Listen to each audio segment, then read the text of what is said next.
communicate telekinetically or telepathically. Yeah. Alien abduction is the reported phenomenon of individuals being kidnapped by aliens for medical or psychological examination. Abductees often describe being paralyzed, taken to a craft, and subjected to exams. Yeah, and I mean, they aren't human, but they're very human too. So for instance, like that's one of the main reasons I started exploring this. I was actually kind of put into this when I was 8 or 9 years old, sort of activated in a way and put on this path by a weird thing that happened to me when I was a kid. What happened? Well, so I talk about it in my first 2 books, Identified Flying Objects and the Extraterrestrial Model, where I learned about a close encounter that my dad had. He was a veterinarian in Northeast Ohio where I grew up. And he was out one night on a call with another guy, so there's 2 people. As far as Jalen Hynek's reliability scale, has more reliability because there's multiple witnesses. It's also strange on his scale because they crested the hill, there's a bright light. This is an Amish country. There's no lights in Amish country.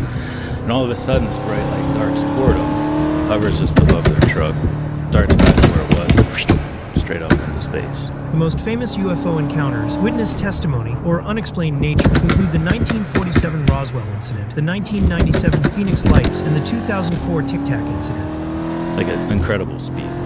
So this happened before I was born, but I overheard him telling a story to some friends one night. He got Whitley Strieber's book Communion, as most people did in the 1980s, and as they should, because it's a great book. And I walked into the living room. The book is sitting on the shelf facing out.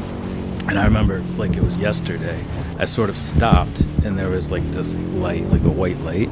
And then I saw this image in my mind of like an early hominin chimpanzee-like creature, a modern human, and then that archetypal gray alien from the cover with this information. What if they're related? What if they are us from the future? And obviously, I mean, that's why I became a biological anthropologist. People are always like, so you saw this? Yeah, it was like a flash, like a light. And it's weird looking back on it because I know a lot more about these experiences. I've talked to people that have had these types of experiences. What was the setting? It was our living room. The theory that aliens are time travelers proposes that UFOs and aliens are actually human descendants from the future, returning to the past using advanced technology. So it's like you come in the front door and just to the left there's this living room, built-in bookshelf, Willie's books right there. I just turned the corner, saw it, and then it just came. Like I didn't know shit about evolutionary biology. When you say you saw it, like you saw it how? In my mind. Just this white light. Just an image. That image of the 3 faces. And then the question, could they be us from the future? And a lot of people are like, how'd you get into UFOs? Like you're a biological anthropologist. That's the opposite. I got into biological anthropology to research this question of whether they could be us from the future. Huh. So this, you felt like at that moment it wasn't just like a weird thought or a dream. It felt like a message. Like, what did it feel like? Yeah. It was a tasking. You know, I think Rupert Sheldrake said it that people don't have ideas. Ideas have people. I think that was like hey, go do this thing. Some theories suggest these visitors are trying to fix ecological, social, or genetic disasters, potentially using reproductive research mentioned in abduction accounts. And I did. That's why we're talking about it. And obviously, you got to be careful about like selection bias and confirmation bias. Like I didn't go into this. I didn't go into grad school. I also didn't tell anybody in grad school I was there because they would have kicked me out. But I went into it with an open mind. But I was there to study these things because of that event when I was 8 years old. Wow. Yeah, it is a problem, the confirmation bias. It is a problem with wanting it to be real, and I struggle with that because I desperately want it to be real. And so every time I talk to someone, I've talked to a bunch of people that are, air quote whistleblowers, and some of them I think for sure have been sent in here to distribute disinformation. Yeah, no doubt. For sure, because it's a great place to do it. Yeah. I'll listen to you. Yeah. I'll entertain almost anything. Which is great. We need that. The Roswell UFO incident is the name given to an event that occurred in 1947 when a UFO allegedly crashed near the American town of Roswell. Yeah. But yeah, obviously there's people that are going to take advantage of it. But I think it's also important for me to say I'm not convinced. I don't know how much of this is horseshit. but it's not zero. No, and that was your question: is how do I differentiate among these different cases? I do draw from Hynek's in his book, The UFO Experience. He lists out how we all should approach this based on the reliability scale and the strangeness scale. Jacques Vallée also drew from that, helped him develop it as part of the Invisible College and all of his work. But regardless of like my own personal discernment, 'cause my second book, The Extraterrestrial Model, is about 30 case studies, 15 main case studies, but then I pull in other ones. And it explores the different theories. Obviously, the main one being this extraterrestrial idea. Honestly, this theory that aliens are time travelers makes absolutely no sense to me. Anyone who is religious knows what the end of the world looks like and that no one will become a little green man. This future, which, by the way, I saw the word of the day.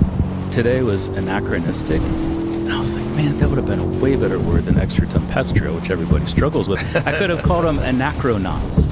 Ooh. Doesn't that sound cool? It does sound Anachronauts. Ooh, that sounds really cool. I know. What the hell was I thinking, man? Anyway. You live, you learn. But, so one of the most commonly reported things across all cases, regardless of whether you think it's bullshit or you think this definitely happened, is they really want our sperm. They really need or want our reproductive material, our gametes.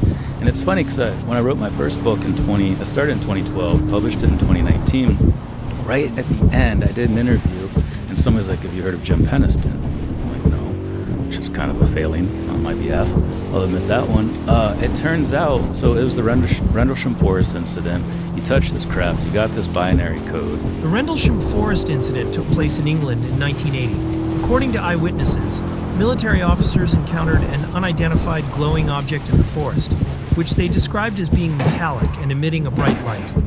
And he, when deciphering the binary code, they legitimately, specifically said, "We are you from the future. We're having problems with reproduction." He underwent hypnotic regression. "We're having problems with reproduction, and we need this genetic material to help ourselves." You know, a lot of people are like, "Well, why are they coming back and doing stuff to us?" I think they're coming back and getting stuff from us because of problems they're having, largely related to what you were talking about earlier with the reduced sperm counts, the problem with female infertility. What if we do try to create the perfect human specimen, or we try to cure these genetic diseases through genetic manipulation, CRISPR, and we screw something up? We might have to come back. We can't go to another planet. There aren't people on these planets. We can't go and sample gametes from these other places. We might have to go into our past to get those wild type, unmanipulated gametes in order to fix these problems. The Travis Walton UFO incident is a famous alleged alien abduction from 1975, when he disappeared 5 days after his crew reported seeing a bright light and a disc-shaped craft. God, that's a crazy level of technological sophistication, the ability to venture back in time and somehow or another not fuck up the timeline that's leading to, I mean, this is the problem that's always been theorized about time travel. Anything that you do, if you went back in time, any interactions, you would completely change how the future would play out. In the many worlds interpretation. Yes. Yeah. So that idea is unfortunately very pervasive, and mostly because of Back to the Future, which I think ruined the brains of most people. Mine too. Certainly in my generation. But what most physicists don't agree on many things, but most agree that we live in what's called a block universe. The block universe theory posits that the universe is a four-dimensional block, where all points in time, past, present, and future, are equally real and exist simultaneously. This is